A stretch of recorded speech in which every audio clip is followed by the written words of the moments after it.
ndifuna nene kwa inuyo soba amazimayi. Tabwera muno chifukwa cha inu azimayi. Koma my concern, maybe my question is, the first thing, do you love yourself? Before you come to us, do you love yourself? Or do you love one another? That's where there's a big question. Because of whatever campaign you can do, beautiful, with money, allowances, but do you love yourself? That's the question.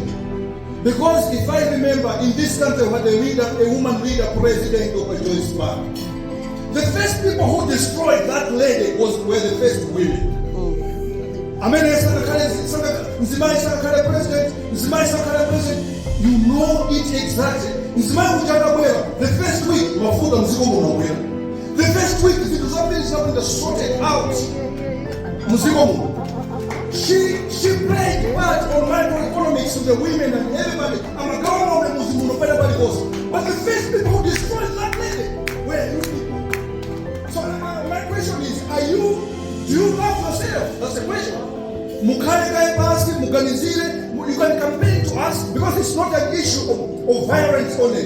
Another violence is hate from yourself. That's another part of the violence. Am I able to say,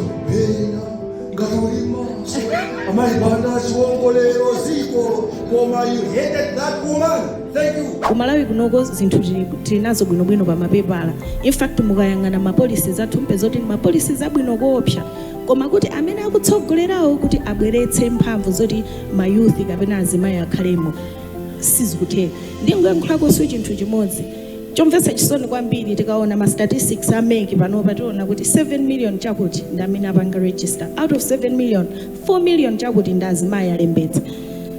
Azimayi alibenso mphamvu mokha moti akaganizire kuti mwina tiyikeso azimayi ambiri mutsogolero mukapeza kuti azimayi ambiri akavotera azibambo. And yet you want amena kugwira mavota ambiri azibambo ali pa 3 million chakuti amene apanga. So we need to really empower ourselves as women, but also I think the youth really need to agitate. They shouldn't give up. Malawi siti kukhudzidwa kwenikweni ndi condition yathu. Amayi it's high time that amayi amene ali patsogolo akhale example yowatsogolera amayi ena anzawo. Osakhala kuti iwo adzekathamangira kuombera m'manja abambo. We need strong women leaders that are going to stand against the men and show taesa azibambo. You know, so far president amene nakhane wankazi anangolowa chifukwa kuti president wamuna anamwalira.